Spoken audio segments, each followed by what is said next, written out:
একটি ছোট্ট গ্রামে বাস করতেন বৃদ্ধ গোপাল।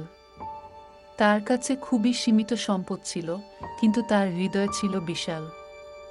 একদিন গোপালের কাছে একটি ক্ষুধার্ত ছোট ছেলে রাজু সাহায্য চাইতে আসে। রাজুর মা অসুস্থ এবং তাদের পরিবার গরিব।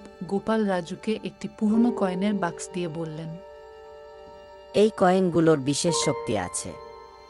এগুলো তোমাদের ভাগ্য বদলে দিতে পারে যদি তুমি সদুপায়ে ব্যবহার করো।